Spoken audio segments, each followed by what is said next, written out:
European ফুটবলে বাজছে যুদ্ধের ডামাডোল। কেননা রাতে চ্যাম্পিয়ন্স লিগের কোয়ার্টারে আবারও মুখোমুখি রিয়াল মাদ্রিদ আর ম্যান সিটি।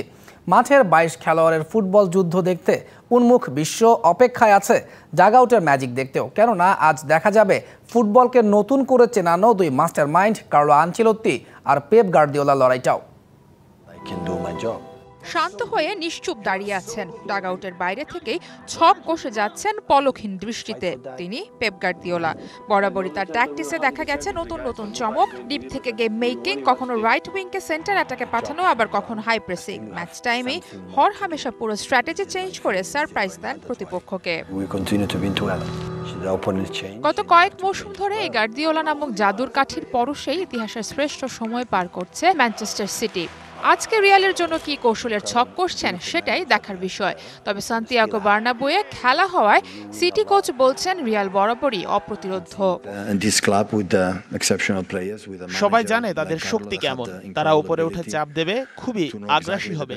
তবে অবিশ্বাস্য রকমের আত্মবিশ্বাসী আমরা। তাদেরকে জানান দিব যে এখানে আমরা গোল করতে এসেছি, ম্যাচ জিততে এসেছি। আঙুলের ইশারায় যিনি পাল্টে ফেলেন খেলার মোড় তিনি কার্লো আনচেলত্তি। এমনিতেই ক্লাবটার নাম রিয়াল মাদ্রিদ, তার ওপর চ্যাম্পিয়ন্স লিগ, সাথে ডাগ আউটে কার্লো আনচেলত্তির উপস্থিতি যে কোনো দলের জন্যই হুমকি। ম্যান সিটির বিপক্ষে নিজের ২০০তম ম্যাচের দায়িত্ব পালন করতে যাচ্ছেন এই স্প্যানিশ কোচ। নিজেদের মাঠে খেলা হওয়ার সত্ত্বেও প্রতিপক্ষকে বেশ সমীহ করছেন স্প্যানিশ কোচ।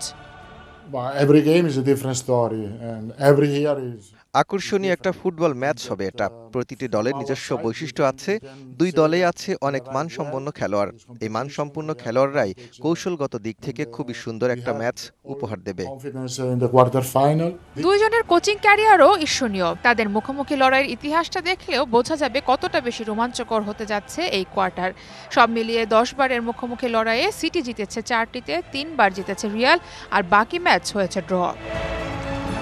সারা মাহবুব, ডিবিসি নিউজ ডেস্ক।